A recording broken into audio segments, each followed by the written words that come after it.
Good to be with everybody here. Got a little bit of a different week, obviously, with this in our mindset is a kind of a Tuesday type prep, but it's exciting. But first of all, I know we've had another bad hurricane come through down in Florida, and just really, I know there's a lot of people affected by that. We've got families and recruits and things like that impacted. So.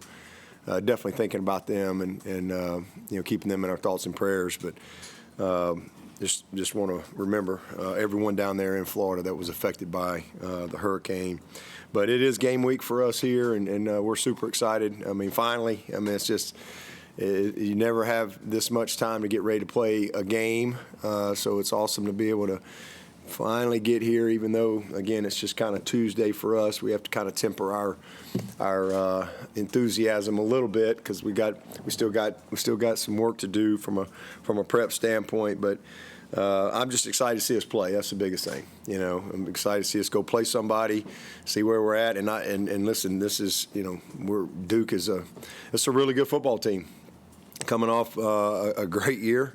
Got a ton of respect for Coach Elko. It's an incredibly well-coached team, and a tough opener. And those of you who've been around here, y'all heard me say many times. I mean, openers are probably the hardest game. I don't really care who you play because there's just so many unknowns, especially in today's world of college football. There's so many unknowns. Whether it be coaching changes or personnel or whatever, so you have to spend time watching other people. Maybe it's a transfer that came in, so you got to try and figure this guy out, so you're watching tape that's really not relevant to a game plan standpoint, but you just got to you're trying to figure out who you're playing, or it's a coaching change or whatever, or just young players moving up. So there's always a lot, and then just a lot of time to get ready. And then you haven't played football. We don't get you'd feel a lot better if you were coming off a couple preseason games, right, where you had a much better feel for your own team in a game situation. So definitely a tough opener. And then you throw in the fact it's on the road and it's a conference game. So this is a huge opportunity for both teams, within our league. And then, again, you throw in the fact that you're playing a very, very good team that lost 4 games last year, I think, by 14 total points. And so this is a good football team, every sense of the word. And probably the biggest thing you would say is just experience. I mean, they got thousands of snaps of football under their belt across the board, especially when you look at them defensively. I mean, they got 19 starters back combined, but even the guys backups have played a lot of snaps. So this is an incredibly experienced team, and we're an experienced team. So it's 2 really experienced teams going at it in a conference game on the road, Monday night, Labor Day, different kind of routine and schedule. So it's going to be a lot of fun to be a part of it. And again, just looking forward to seeing us open this thing up. And we really have one goal, that's to win the opener. Always has been. I guess this is my 15th year now, and we've not had a championship team that didn't win the opener. So it's an important game. And if you look at the history of Clemson, I think there's 27 conference championship teams here, and I think it's like 24-2-1. Those championship teams, they won the opener. So it's a big game. That's why it's a goal of its own. You don't win the world title or lose the world title in one game, but it's a very, very important goal for us, and always has been. And so excited to see us go compete. You've gone against Coach Elko's defenses, going back to his time at Texas A&M and Wake before that. Just year 2 for him, so he's still getting his personnel and all that. But what are some common characteristics of his defenses in the past? Rarely beat themselves. I mean, when you watch, you can just keep watching the tape. Rarely is somebody out of position. They rarely give up a big play bust, where somebody's just absolutely, you know it when you see it, right? Sometimes, everybody, make plays. Football's football, but rarely do they beat themselves. Very, very smart, very well coached. Their eyes are always where they need to be, and just a fundamentally sound group, always has been. And I think if you really look at his track record and his background, even before Wake, that characteristic has always shown up. A new coordinator was with him at Wake and came over from A&M as well. But just a defense that plays hard, plays smart, and you have to finish against this group. You got to put drives together, and you have to finish, and then they take the ball away at an alarmingly high rate. They led the nation last year in fumble recoveries and second in turnover margin. So they did a good job of taking care of the ball on offense, and they did an amazing job of creating turnovers. So again, I think a lot of that is coached. They do a really, really good job, and they buy into it. And again, they use their personnel in a very, very good way. And you get in some third and longs on these guys, you'll see some exotic type stuff. So well coached group. How much harder does it make it for any defense when you have a quarterback who can do so much with his legs? Yeah, that's why the game has changed so much, because, I remember when I first started going here, when I hired Chad back in 2011, the conversation was you're never going to win, with a quarterback that's, you're running your quarterback or whatever, and your defense ain't going to be good because of, style of play and all that stuff. And now here we are going, 14 years later and turn on the NFL. And you're not going to win if you got a quarterback can't move. Just not. I mean, you have to have there's not many Tom Brady's left out there, that's just going to sit there and, have the ability to beat you with his mind only and his arm talent. It's a game of space, and you have to, and it's not like now some teams have different philosophies in the way they go about doing things. I'm not talking about, lining up, running quarterback power, 10 times a game. I'm talking about being able to extend plays, create in space, and create space for your receivers by extending. Whether it's resetting in the pocket, whether it's up and out, or it's moving the launch point, whatever it is. And then when people try to play coverage, being able to keep your offense on schedule, taking those 5 yards, take those 6 yards, and it's a problem. And if you look around the best offenses in the country and the best offenses in the NFL, that's what you see.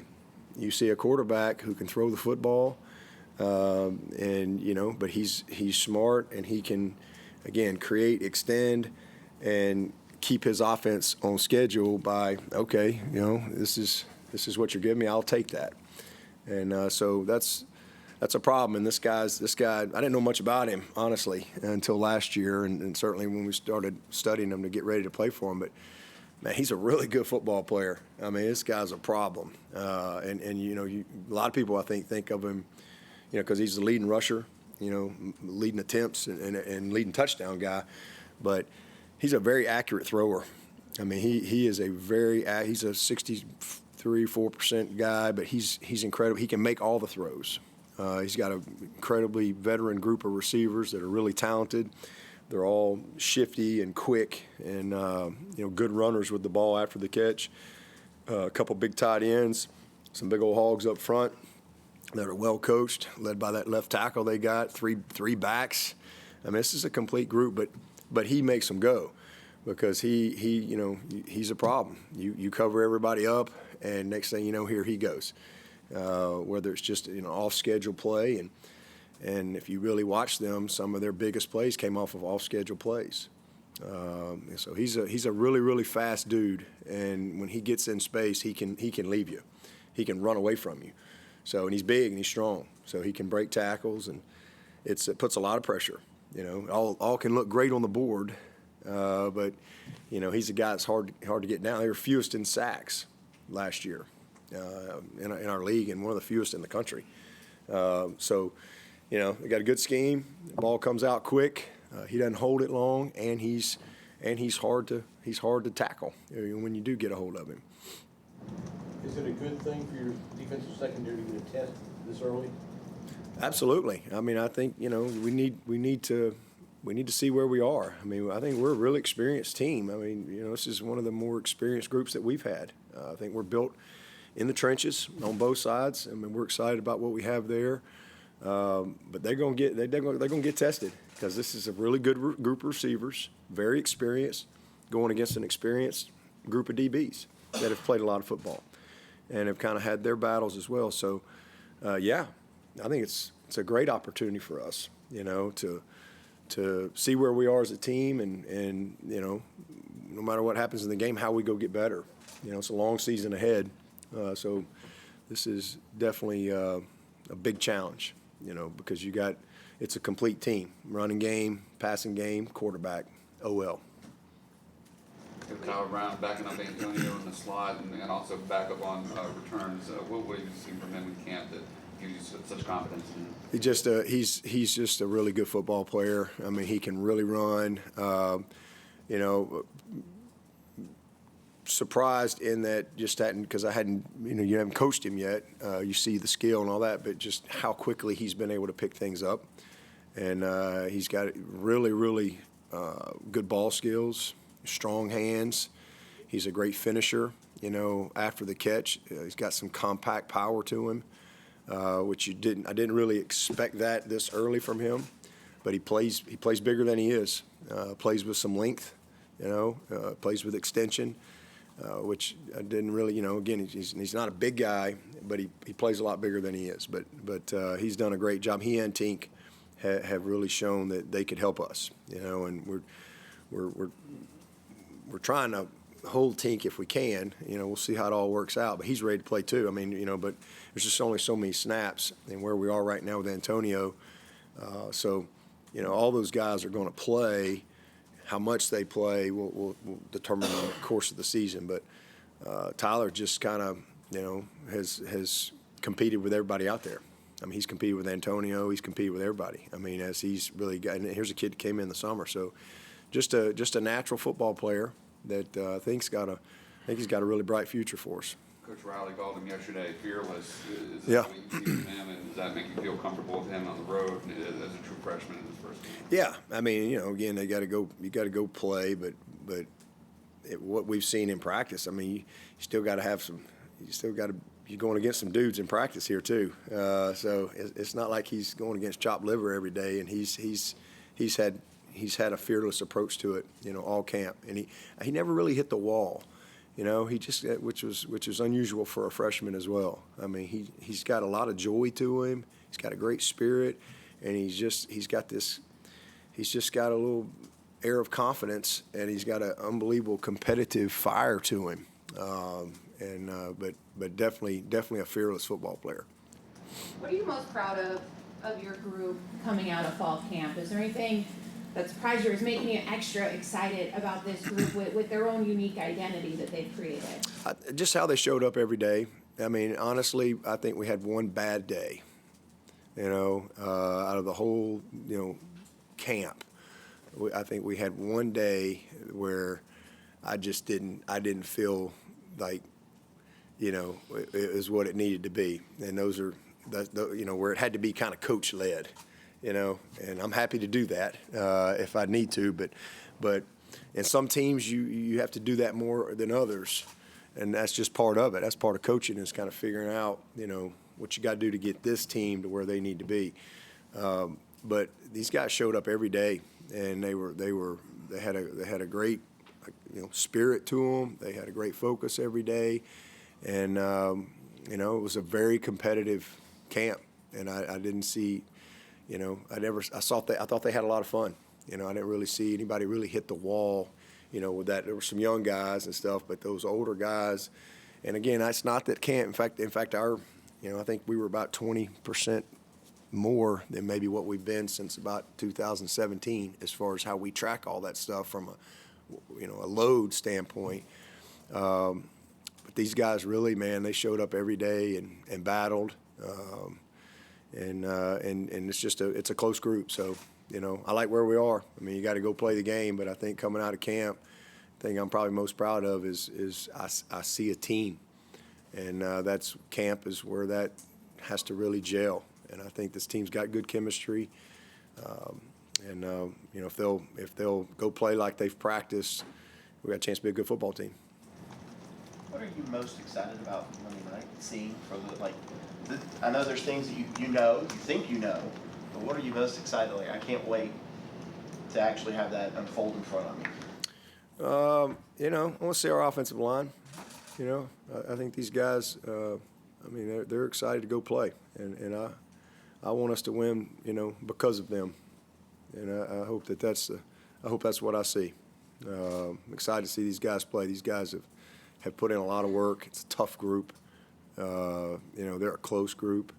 We've got some depth. We've got some guys that deserve to play, and you know, I think expectations are high for our defensive line, as they should be, and I certainly want to see them be them. But I don't think people expect much from our OL for whatever reason. You know, I'm excited to see these guys go play.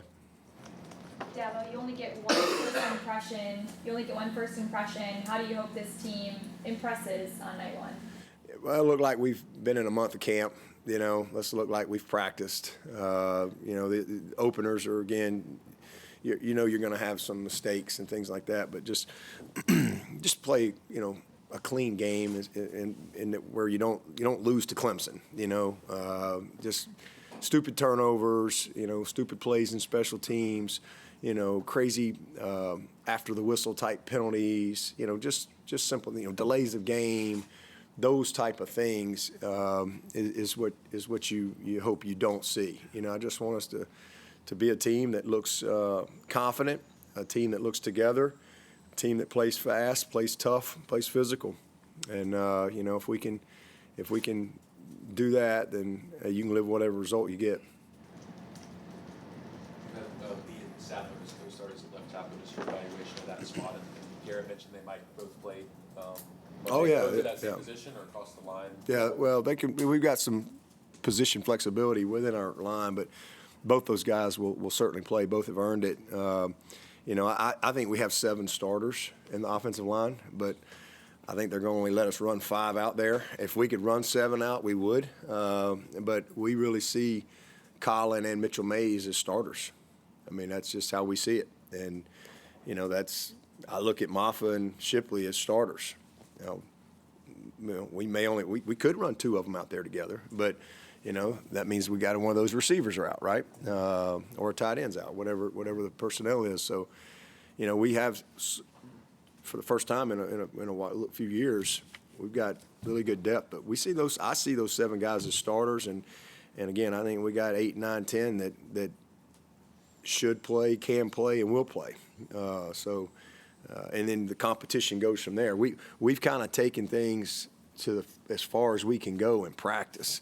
Now you got to go to the games, and the competition continues, and you let guys continue to compete and play, and hopefully they both play well and you keep rolling. But we've got some really good. I think we got 6 tackles on this group, on this team that can play winning football for us. 6 legit tackles that give us the ability to play at a high level, and you know, so I'm excited about the group. But it'll start there with Tristan and Colin, and they'll definitely both play. And you know, hopefully, my expectations they're both going to play really well. That's what I've seen in practice. That's why they're listed the way they are. Tristan is a guy that showed up 5-star, but not really in shape to play. COVID had hurt him in high school, but his teammates say that nobody works harder. What have you seen out of him that allowed him to kind of not only transform his body, but just keep his head down and work and not pout and sulk? Humility and self-awareness. You know, that's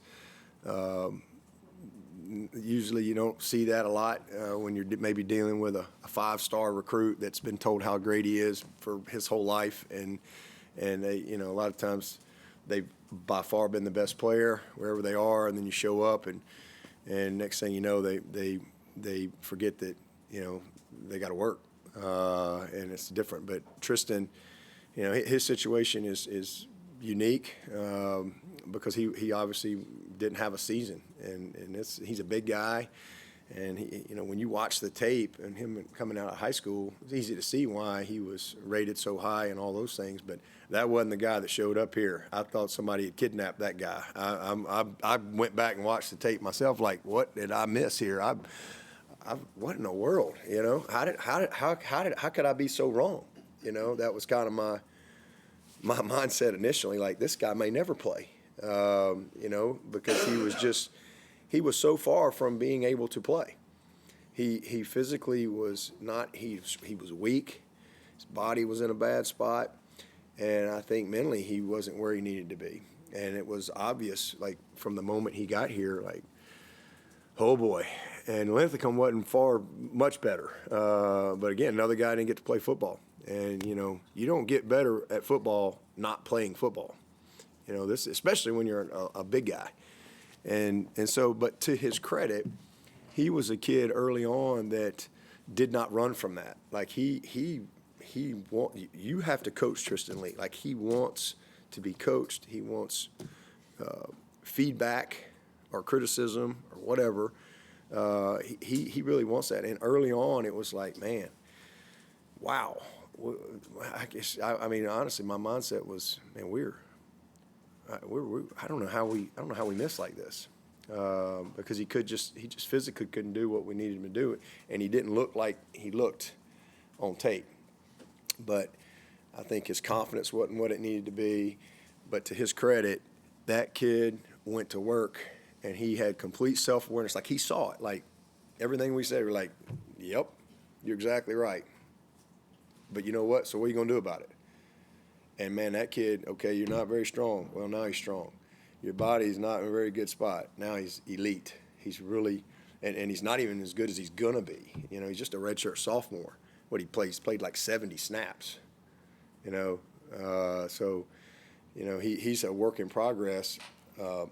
And then he's got to learn the game. Man, this guy's a sponge. And his effort's always been phenomenal. But I watched that kid. I mean, he'd be out there early.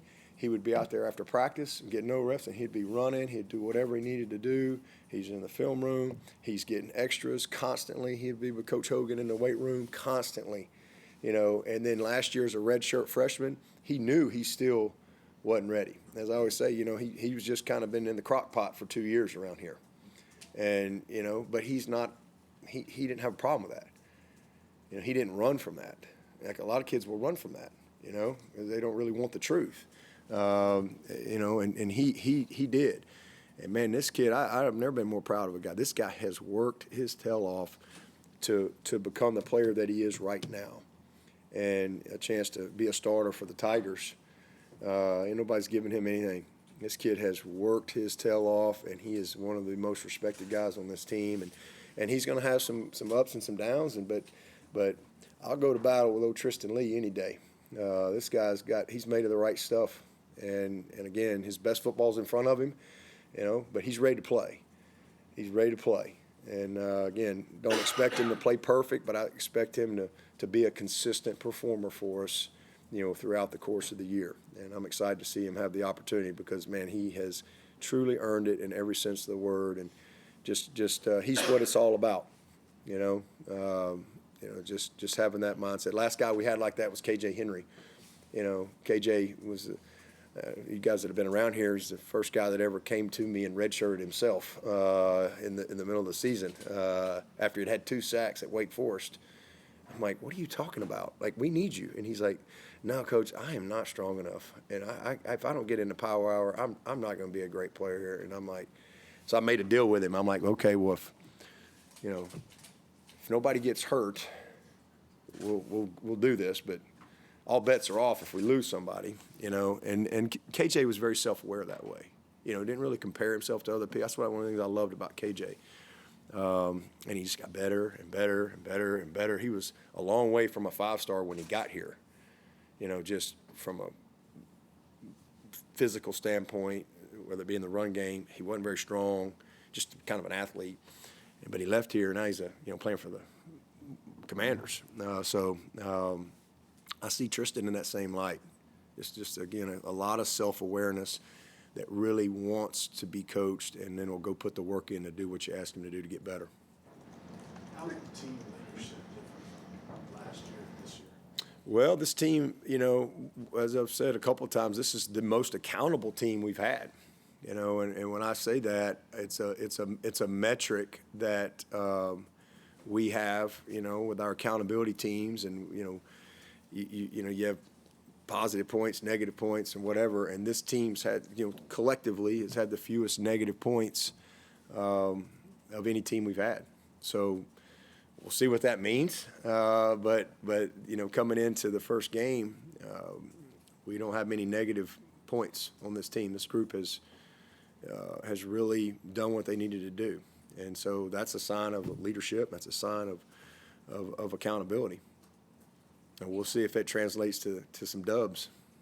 You talked about, the state of college football and how there's a lot of unknowns a lot of times coming into a new season. You have to go watch a lot of different film.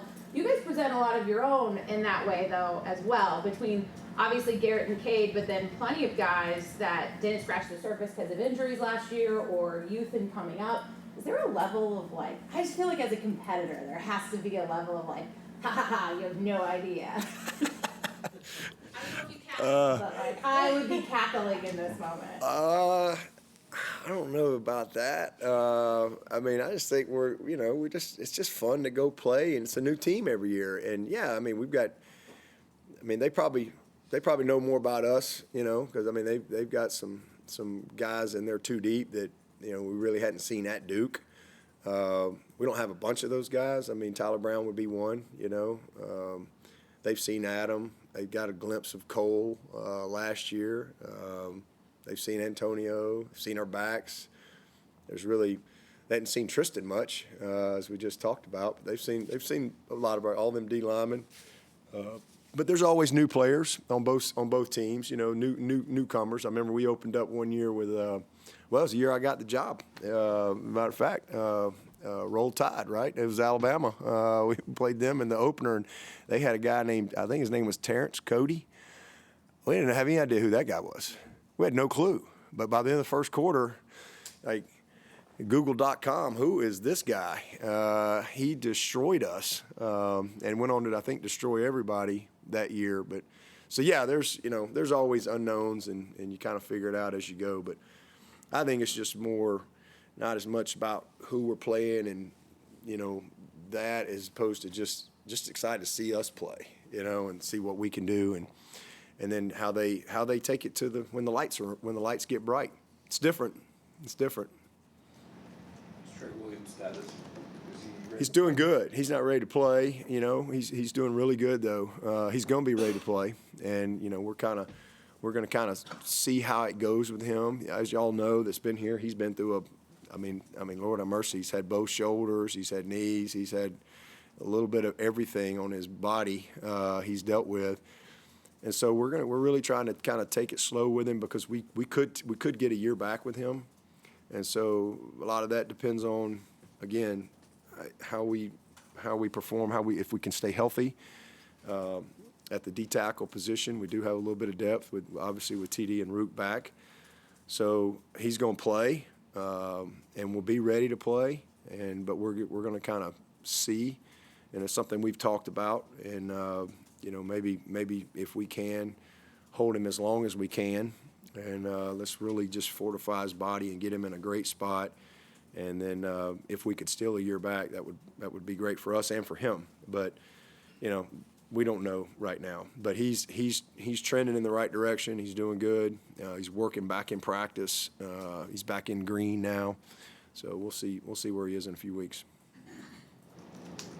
You have a progress report on Stellato? Yeah, hey man, he missed all of camp basically, but he's ready to roll.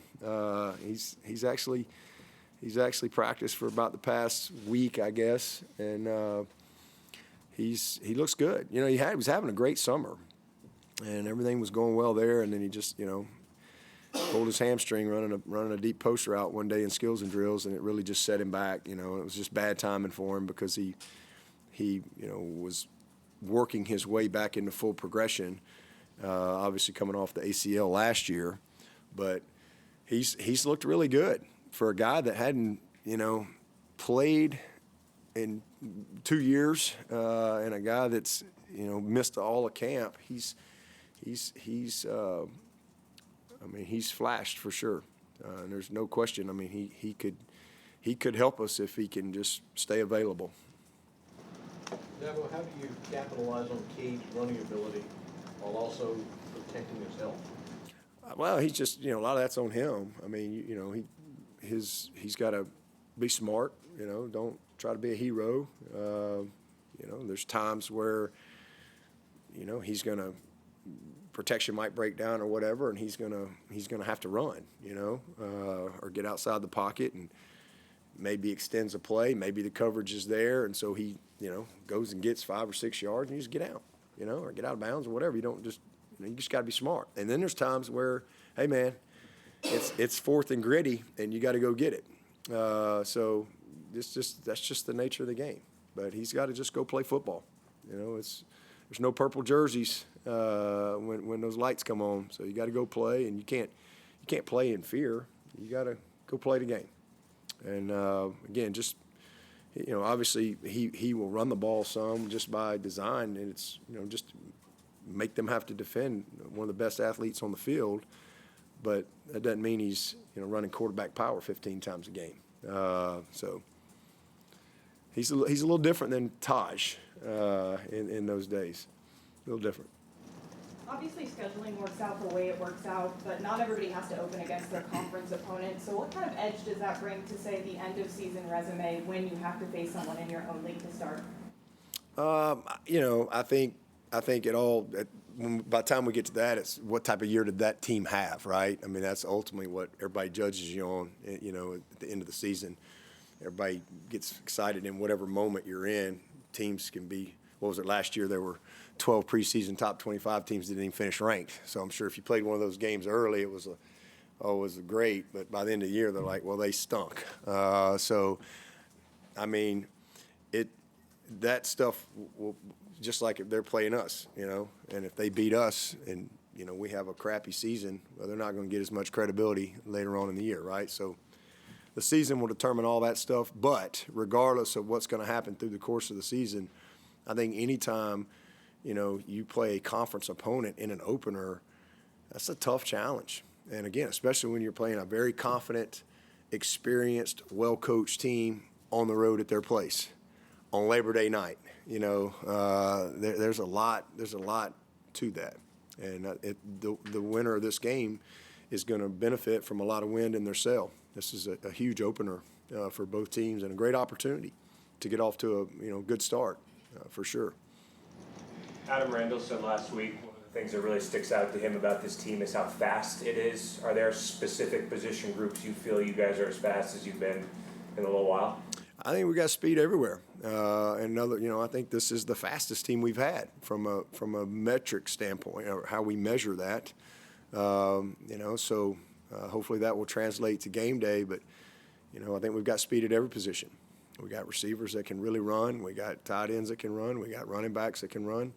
Our linemen are athletic and move well. Can do different things schematically with them. We got length and speed and athleticism all over the defense. So I think we've got speed across the board, really everywhere. Our linebackers run well, so we feel good about where we are athletically. You revamped the coordinator media policy. Just what was your thinking there with Wes and Garrett? How much did it talk Just one of those things I hadn't looked at in a long time. I think the last time we had any type of media change was maybe 2010 or 11. It was just one of those things in the off season you're looking at, and it was kind of eye-opening to me that we were very different from most of our peers, if you will, and maybe a way to take a little bit off our staff and help them a little bit, not take some time away here and there. And so that's really it. I think we're still, even with the little tweak we made, I think we're probably still more accessible than most. But it was just something I felt like, looking at, again, our competitors that from a national standpoint all across the board, I just felt like it was a good change. ACC is the only conference playing all 5 days this weekend. 3 big matchups with the SEC. How much of an opportunity is this for the conference to get off to a good start? I mean, great opportunity. I mean, for sure. Only way you change perceptions, if you will, is you got to beat people. You know, it was the perception about Clemson for a long time until we started beating people, and then had come up with something different. But you know, you can't beat people if you don't play those games, right? So that's why I was always a big proponent early on with Terry Don, like let's go play these games. We're going to win some, we'll lose some, but man, we need to play them because you know this is an opportunity to do something on the field. So you know it's a great opportunity for all the teams that get these big out of conference type openers or conference openers, you know, right out of the gate. I know you talk a lot about winning the opener and the state championship and the closer and stuff like that, but when Eric Thomas was here, there was a video clip that came out where you said every class since 2013 has won a championship. You guys are on the clock. I guess how often have you been that direct with teams, and why did you feel like taking that task? I'm always direct and transparent and brutally honest with every team. I just don't let a lot of clips of me in the team meeting room get out. So I'm very transparent with our team, but it all goes back to our goals. You know, if we hit all those goals, we'll win the national championship. That's a fact. You know, I'm the reason we lost the national championship in 2015. You know, and I didn't even realize it until I came back and I got in our team room and I looked at the goals and I'm like, well, geez, this is all on. I told the staff, I said, this is all on me. You know, they hit every goal we had on the board, and I'd always said since I got the job, I was like, man, like from day one, you know, it was win the opener, win the division, win the state, win the ACC, win the bowl game, right? And I always said, you know what, that's all we need to worry about. Let's quit worrying about winning a national championship and all this type of stuff. Well, you might have a great year, maybe you don't win the national championship. I mean, you know, you just a different mindset. And I always said if we hit all those, we'll win it all. Well, we did. We hit every one of those goals. And so I came back the next year, that spring, and I apologized to the team. I said, that's on me. You know, every day you walk in here and you got these goals, and and we did all these. And so I changed it. I changed one word. Instead of win the bowl game, it was win the closer. Well, guess what? In 16, we hit every one of those, and we won the national championship. And here we are in 23. Now, we don't have a division anymore. So, you know, we win 10-plus games. You know, I think that's a huge – if you can win 10-plus games, you're going to be in the hunt as football is changing, you know, with expansion and all that stuff. So that's what we put. But the rest of the goals are the same. And if we hit all those goals, we'll win it all. But so nothing has changed. There's nothing. It was just a comment of, you know, kind of challenging some of these older. That's why they came back. I mean, these guys all got degrees. A few of them got master's degrees, you know, but, you know, they want an opportunity. But if that's what you want to do, that's great. And you're on the clock for that. And you know, that class of 19, those guys, this is their last opportunity. So if you want to really go after something like that really got no guarantees attached to it, you better lock in and have a great day today, because everything's going to matter on that day. And you only get so many opportunities to play. And if everything's perfect, we get 15 in our world. So, you know, quit worrying about those 15 and let's just have a great one today. So that's just, you know, nothing is different. Nothing's changed at all. That was just a clip of a moment. Any questions for Coach from Zoom?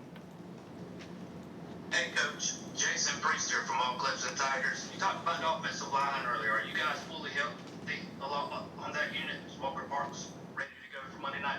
Yeah, everybody's ready to go. Yeah, we feel great about the big boys in the trenches. Excited to see them play. And again, you know, I really like our depth. I think we've got some competition that will continue throughout the season and some flexibility. Some guys that can really play multiple positions, And as I said earlier, I think we got 7 guys that I consider a starter right now. But we can only run 5 out there, so we've got to we'll see how it goes. Anyone else in the room for Coach? I guess you talked about Cade as a runner, but in terms of his pocket presence, how did you see that develop last year, late in the year? Do you think another year older and be able to manipulate the pocket and not bail as quickly? Yeah, it's been a growth part for him for sure. I mean, that's an area he needed to get better. Physically, he needed to get better. He's done that. And then I think just overall, just awareness, speed of the game at this level, he needed to get a little better there too. And he's got so much confidence in his ability to escape. Sometimes that can be a detriment too. Because you can hold the ball and these dudes can run, and you got a lot of guys. So just having that kind of internal clock always in his head, just being decisive, and he's been awesome. I mean, he's a decisive dude. Whether he's right or wrong, he'll pull the trigger, and I love that about him. He's kind of a whoa guy, but he's had great pocket presence. In fact, it's probably been I've had to kind of encourage him a little bit, hey, let's go, because he's very poised. He's demonstrated that all throughout spring and the summer, and shown a lot of maturity. But I think a lot of it is just the game has slowed down to him. I mean, he really has an understanding and a really good grasp of not just offense but defensive football, and how people are trying to attack what we do. Is he, after having the activity, especially last year going to the bowl game, was he asking different questions in the spring? Did he seem like he got it even more, having had that really intense experience? Oh yeah. Well, especially with installing a new system, and with Garrett, I think that has been really good for him, because he had a good understanding of what he's been exposed to. But kind of changing some terminology and some things like that, it really forced him to spend a lot of time studying and so forth, and he gets it. I mean, this kid's played a lot of ball. I mean, he really understands. I mean, he's a natural, at the position. He's a natural for what we do, and Garrett's done a great job of just handling him. And as all those quarterbacks, I think we've got a good group. I think we've got a good room of guys that we're confident in. But Cade certainly is the leader of that group. Who's the last whoa guy you had to that extent? You talk about Cade. Whoa guy? Yeah, you said you got. I don't know. I don't want to compare him. We'll see. We'll see how he does. But I'm excited to watch him. I think he's ready. Anyone else for Coach? All right, thank you, Coach. No Tim Beret question today? Just taking it all in. That's what happens when you're a married man. You just kind of Thanks, everybody. slow down. Jake, ready to